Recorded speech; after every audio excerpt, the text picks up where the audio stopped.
We are taught that modern military power is absolute, that with enough technology and reach, any corner of the globe is accessible. But Project Freedom just exposed a massive crack in that theory, a moment where the world's most advanced fleet was rendered completely powerless. Tonight, we decode the invisible rules of the Persian Gulf, and the day a strategic ally decided to say no. The United States has poured $7 trillion into the Middle East over 2 decades. That massive investment built a sprawling network of bases, aircraft, and personnel designed to project unchallengeable military might across the region. But sometimes that trillion-dollar machinery ends up sitting completely idle. When President Donald Trump suddenly ordered the launch of Project Freedom, a massive operation to escort commercial shipping safely through the volatile Strait of Hormuz, the assumption was that the American fleet would simply roll out and execute. But exactly 36 hours after that announcement was made, the entire operation was dead in the water. Project Freedom failed because a longtime strategic ally suddenly exercised its power of veto. Saudi Arabia refused to allow U.S. military aircraft to use its bases or cross its borders. All the advanced weaponry and state-of-the-art fleets in the world cannot be deployed if the host nations beneath them refuse to clear the runway. Military planners call this ABO, access, basing, and overflight. U.S. operations in the Persian Gulf rely entirely on an interconnected grid of infrastructure.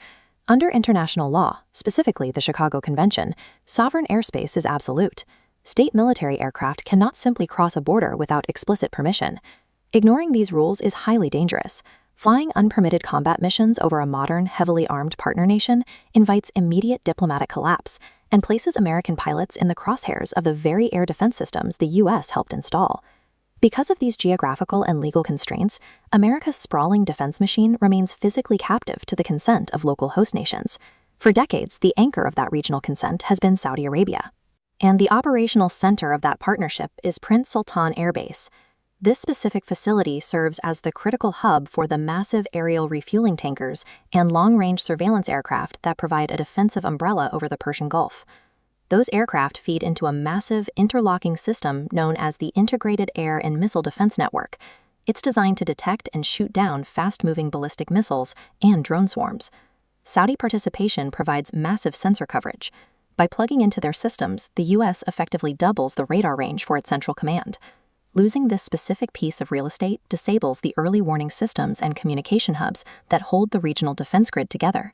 The entire network collapses. Which brings us back to Project Freedom. The White House announced the military operation on social media on a Sunday afternoon, bypassing the standard channels of regional coordination.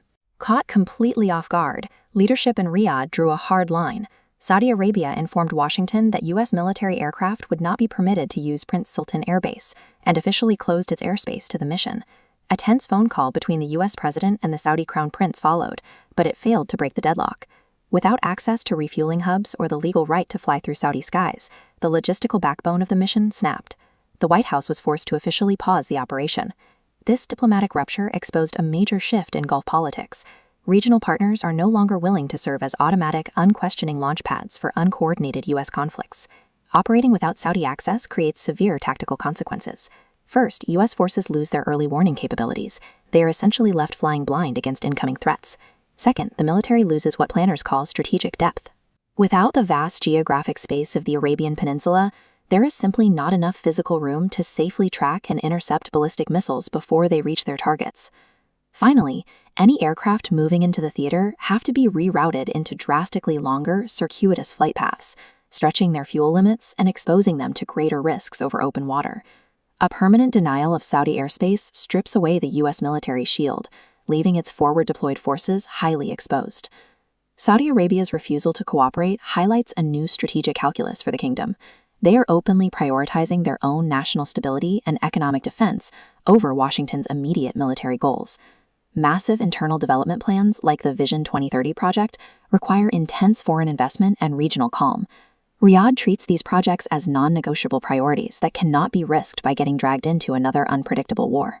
This vulnerability ripples directly into global energy markets.